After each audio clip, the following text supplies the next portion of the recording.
We're taking you straight to Switzerland. President Donald Trump is about to speak at the Economic Forum in Davos. Let's take a listen. You recognize the need for America to maintain a prominent role on the global stage.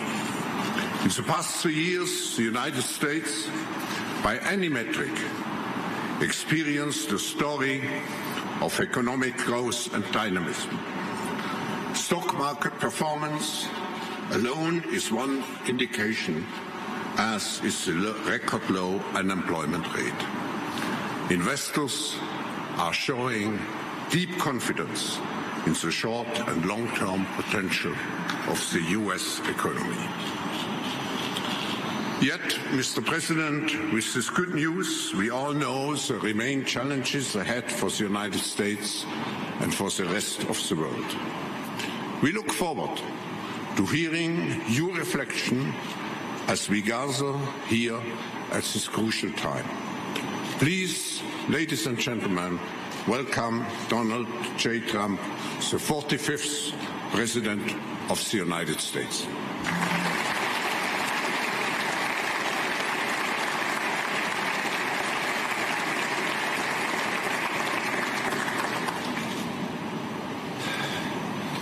Well, thank you very much, Klaus, and a very special congratulations on your 50th year hosting the annual meeting of the World Economic Forum, a truly amazing achievement.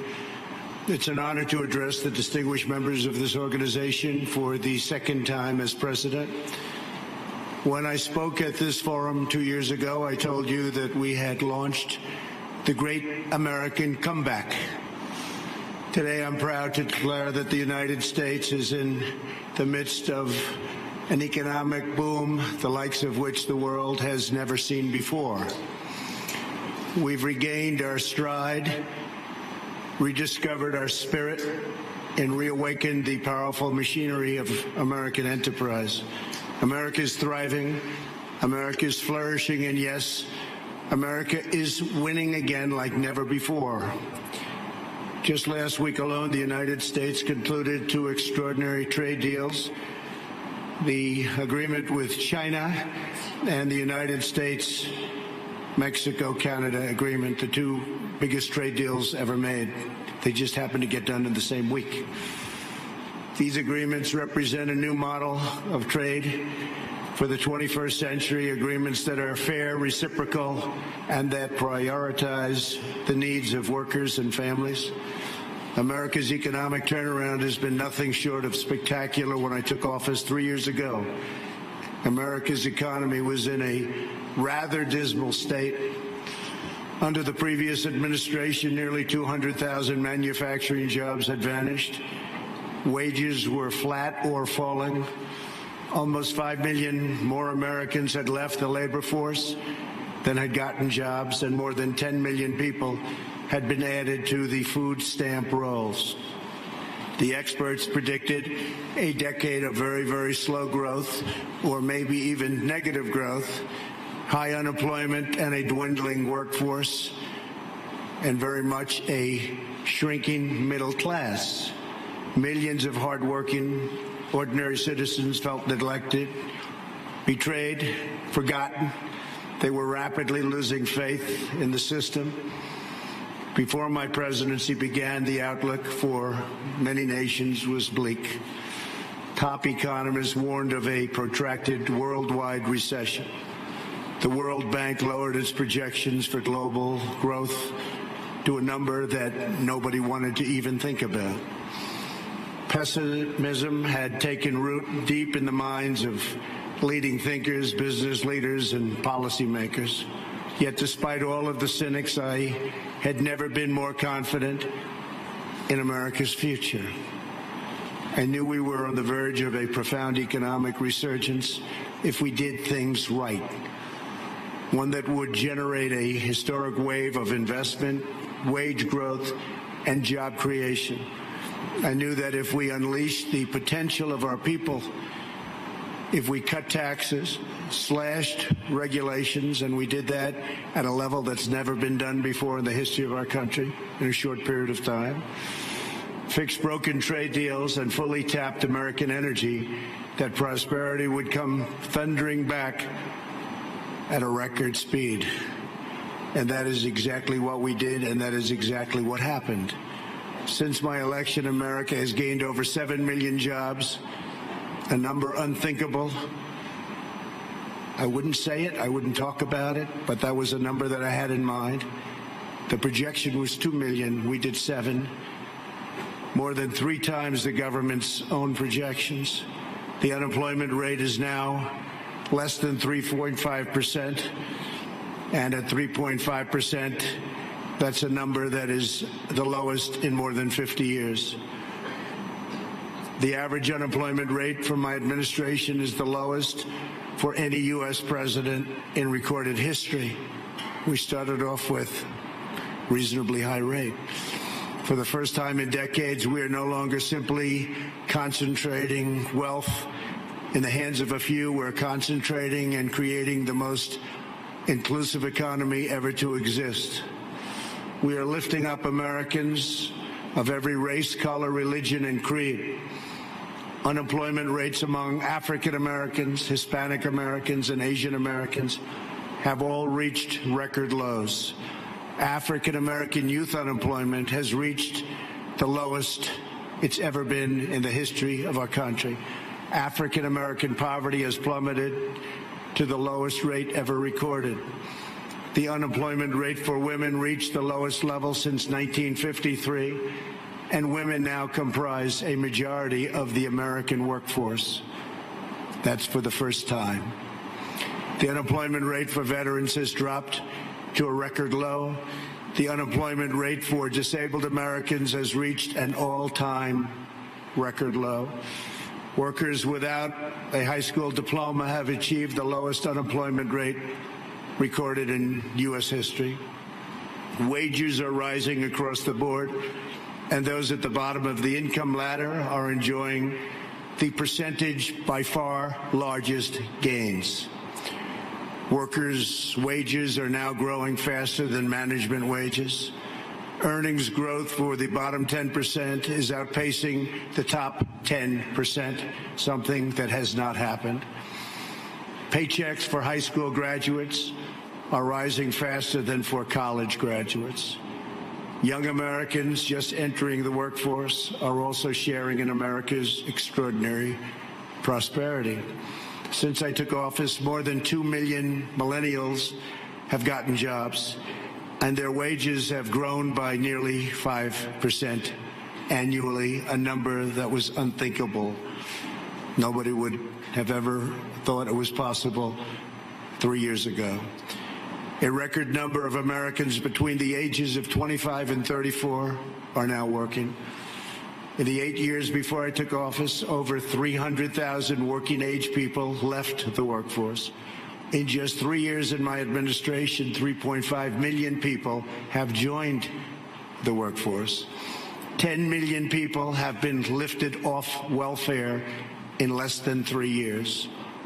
Celebrating the dignity of work is a fundamental pillar of our agenda. This is a blue-collar boom. Since my election, the net worth of the bottom half of wage earners has increased by plus 47%, 3 times faster than the increase for the top 1%. Real median household income is at the highest level ever recorded.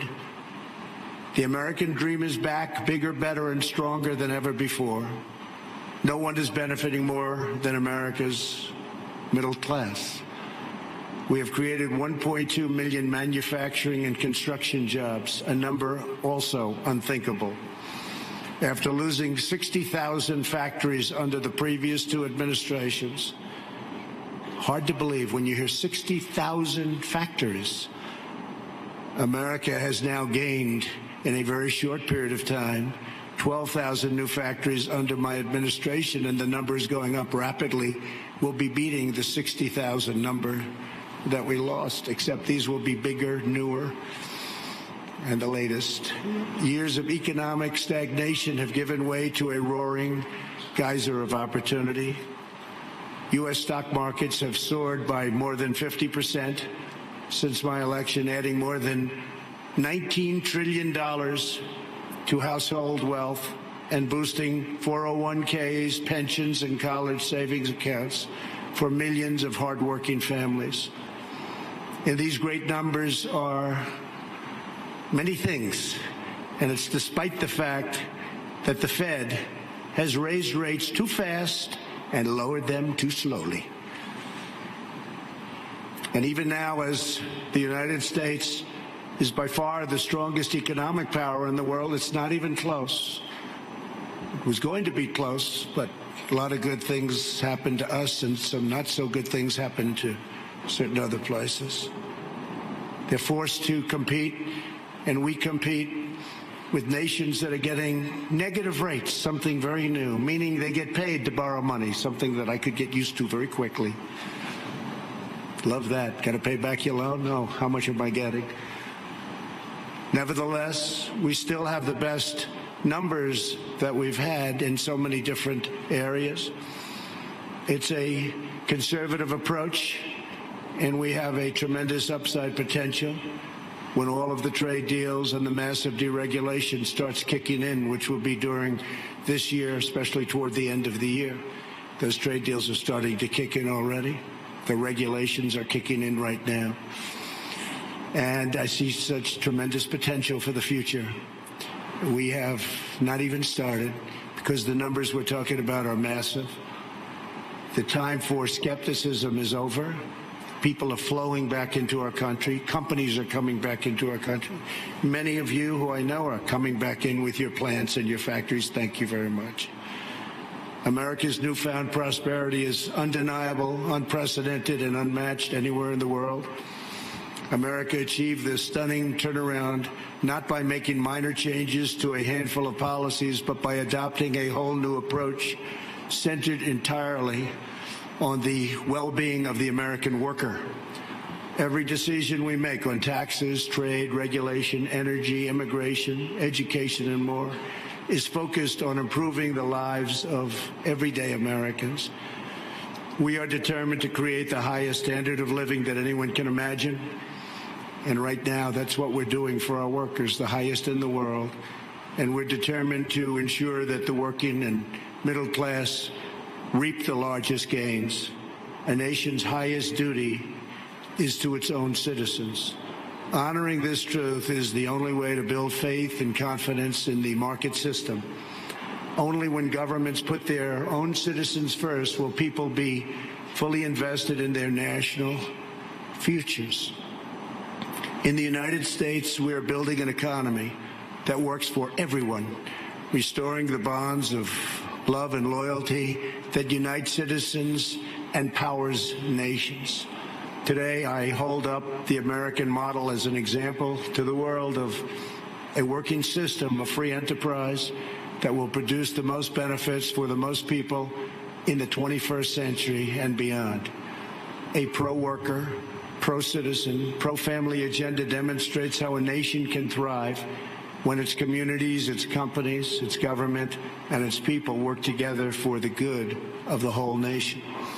As part of this new vision, we passed the largest package of tax cuts and reforms in American history.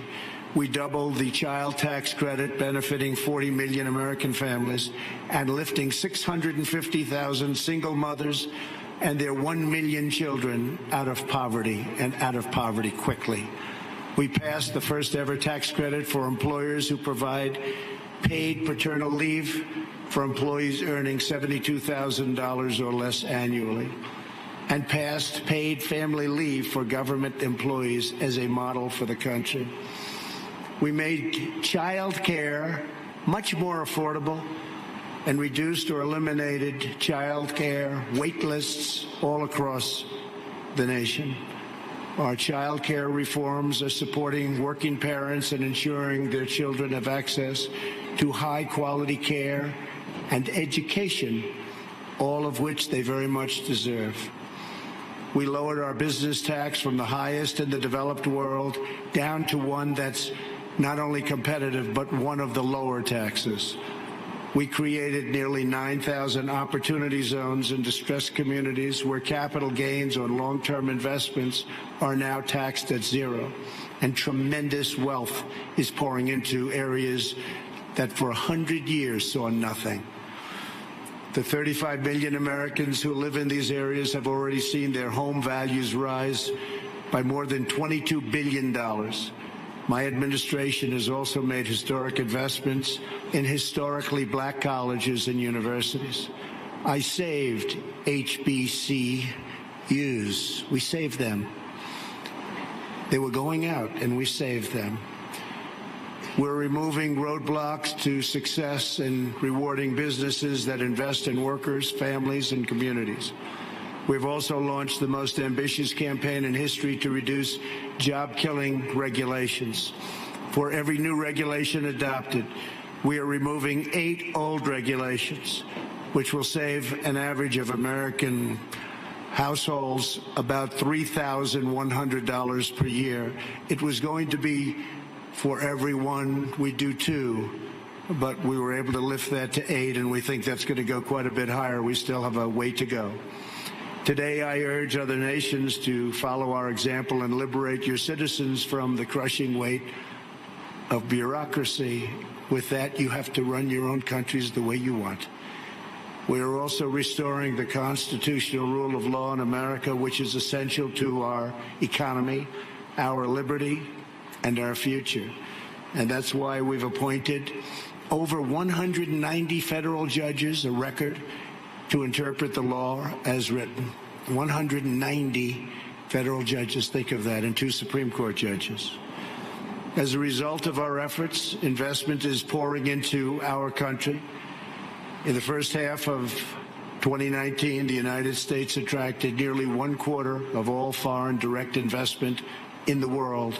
Think of that, 25% of all foreign investment all over the world came into the United States, and that number is increasing rapidly. To every business looking for a place where they are free to invest, build, thrive, innovate, and succeed, there is no better place on earth than the United States. As a central part of our commitment to building an inclusive society, we established the National Council for the American Worker. We want every citizen, regardless of age or background, to have the cutting-edge skills to compete and succeed in tomorrow's workplace. This includes critical industries like artificial intelligence, quantum computing, and 5G.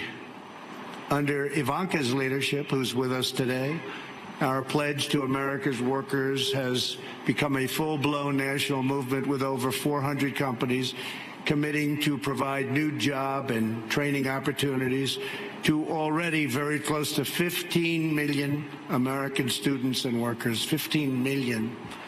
America is making sweeping changes to place workers and their families at the center of our national agenda. Perhaps the most transformative change of all is on trade reform, where we're addressing chronic problems that have been ignored, tolerated, or enabled for decades. Our leaders did nothing about what happened to us on trade. Before I was elected, China's predatory practices were undermining trade for everyone, but no one did anything about it except allow it to keep getting worse and worse and worse. Under my leadership, America confronted the problem head-on. Under our new Phase 1 agreement, Phase 2 is starting negotiations very shortly. China has agreed to substantially do things that they would not have done, measures to protect intellectual property, stop forced technology transfers, remove trade barriers and agricultural goods and on agricultural goods where we were treated so badly, open its financial sector totally, that's done, and maintain a stable currency, all backed by very, very strong enforcement. Our relationship with China right now has probably never been better. We went through a very rough patch, but it's never, ever been better. My relationship with President Xi is an extraordinary one. He's for China, I'm for the U.S., but other than that, we love each other. Additionally, China will spend an additional $200 billion over 2 years on American services, agriculture and energy, and manufactured goods. So we'll be taking in excess of $200 billion, could be closer to $300 billion when it finishes. But these achievements would not have been possible without the implementation of tariffs, which we had to use, and we're using them on others too. And that is why most of our tariffs on China will remain in place during the Phase 2 negotiations. For the most part, the tariffs have been left, and we're being paid billions and billions of dollars a year as a country. As I mentioned earlier, we ended the NAFTA disaster, one of the worst trade deals ever made, not even close, and replaced it with the incredible new trade deal, the USMCA, that's Mexico and Canada. In the nearly 25 years after NAFTA, the United States lost 1 in 4 manufacturing jobs, including nearly 1 in 4 vehicle manufacturing jobs. It was an incentive to leave the country. The NAFTA agreement exemplified the decades-long failures of the international trading system. The agreement shifted wealth to the hands of a few, promoted massive outsourcing, drove down wages, and shuttered plants and factories by the thousands. The plants would leave our country, make the product, sell it into our country. We ended up with no jobs and no taxes, would buy other countries' product. That doesn't happen anymore. This is the wreckage that I was elected to clean up. It's probably the reason I ran for president more than any other thing, because I couldn't understand why we were losing all of these jobs to other countries at such a rapid rate. And it got worse and worse, and I think it's probably the primary reason that I ran. But there are other reasons also. And to replace with a new system that puts workers before the special interests, and the special interests will do just fine, but the workers come first. Our brand new USMCA is the result of the broadest coalition ever assembled for a trade agreement. Manufacturing, agriculture, and labor all strongly endorsed the deal. And as you know, it just passed in Congress overwhelmingly. It shows how to solve the 21st century challenge we all face, protecting intellectual property, expanding digital trade, reshoring lost jobs, and ensuring rising wages and living standards. The United States has also concluded a great new trade deal with Japan, approximately $40 billion, and completely renegotiated our deal with South Korea. We're also negotiating many other transactions with many other countries, and we look forward to negotiating a tremendous new deal with the United Kingdom. Have a wonderful new prime minister and wants very much to make a deal, as they say. To protect our security and our economy, we are also boldly embracing American energy independence. The United States is now by far the #1 producer of oil and natural gas anywhere in the world, by far. It's not even close. While many European countries struggle with crippling energy costs, the American energy revolution is saving American families $2,500 every year in lowering electric bills, and numbers that people said couldn't happen. And also, very importantly, prices at the pump. We've been so successful that the United States no longer needs to import energy from hostile nations. With an abundance of American natural gas now available, our European allies no longer have to be vulnerable to unfriendly energy suppliers either. We urge our friends in Europe to use America's vast supply and achieve true energy security.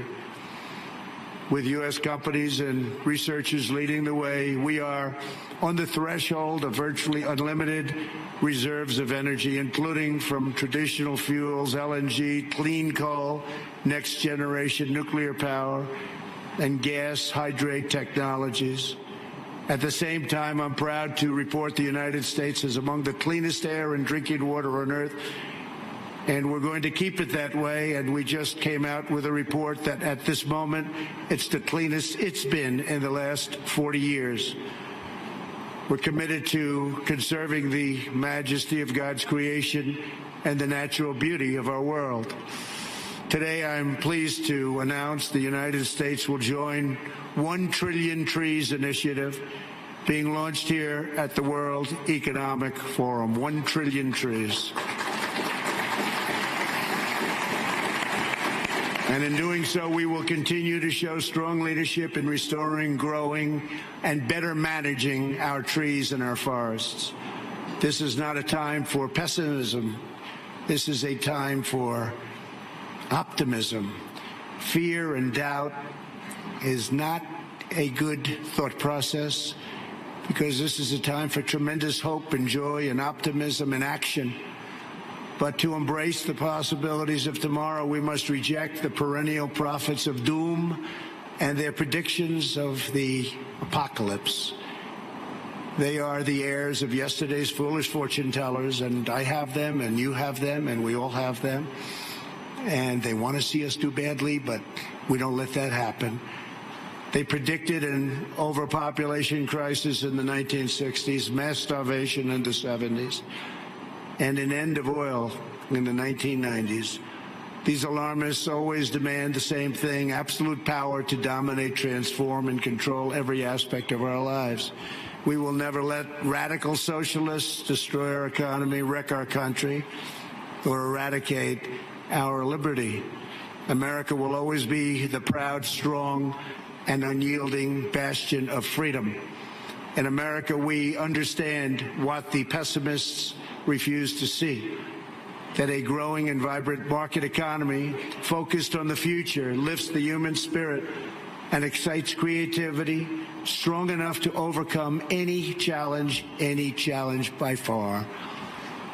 The great scientific breakthroughs of the 20th century, from penicillin to high-yield wheat to modern transportation and breakthrough vaccines, have lifted living standards and saved billions of lives around the world, and we're continuing to work on things that you'll be hearing about in the near future, that even today, sitting here right now, you wouldn't believe it's possible, that we have found the answers.